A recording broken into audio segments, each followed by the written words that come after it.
15वीं सदी का हिंदुस्तान जब मुगल सल्तनत अपने अरूज पर थी, वहां एक दौर अफ्तादा गांव में एक परासरार हवेली के मुतालिक खौफनाक कहानियां सुनाई जाते। गांव वाले कहते कि वो हवेली, जो अंधेरी हवेली कहलाती थी, कभी राजा वीर प्रताप की थी, जो अपनी दौलत और ताकत के लिए मशहूर था।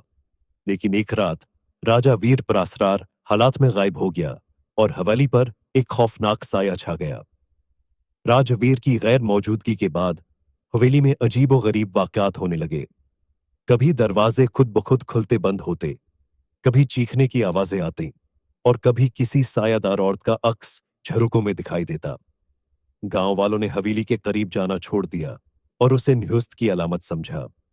रामेश, एक नौजवान महमजो, जो पुरानी तारीखों और कहानियों में दिलचस्पी रखता था, इन कहानियों से मुतासिर होकर हवेली के राज को बेनकाब करने की ठान लेता है। गांव वालों की वार्निंग को नजरअंदाज करते हुए वो रात के वक्त हवेली में जाने का फैसला करता है। जैसे ही वो हवेली के करीब पहुंचता है, वहां की खामोशी इसके दिल में खौफ है पैदा करने लगती है। लेकिन रामेश ने अपने आप से वादा किया कि वो अपने खौफ पर काबू पाएगा। अंदर दाखिल होने पर हवेली का माहौल गैर मामूली था। दीवारों पर वक्त की गर्द जमी हुई थी, लेकिन कुछ जगहों पर खून जैसे निशान वाज़ेह थे। रमेश का ध्यान एक बड़े हाल में पड़े भारी संदूक पर गया। इसने संदूक खोला तो इसमें कदीम सकूं और ज़्यूरात के साथ एक पुराना कागज मिला। कागज पर संस्कृत में लिखा था, अगर इस खजाने को छुआ तो राजा वीर की रूह तुम्हारी जिंदगी का खात्मा कर देगी। रमेश ने उस बात को मजाक समझा और जेवरात को देखने लगा। लेकिन जैसे ही वो ज़्यूरात को हाथ लगाता है, पूरे हाल में एक सर्द हवा चलने लगी।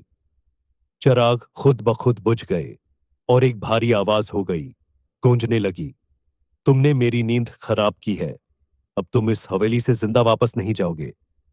रामेश ने पलटकर देखा तो सामने एक सियाह साया खड़ा था, जिसकी आंखों में अंगारे दहक रहे थे।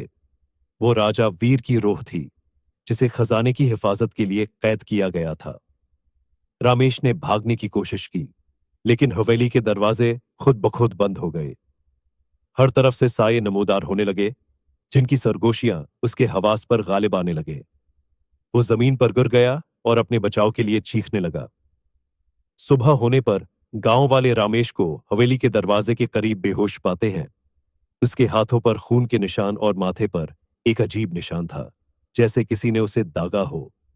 जब वो होश में आया तो सिर्फ एक ही जुमला दोहराता रहा, कभी मत जाओ, कभी मत जाओ।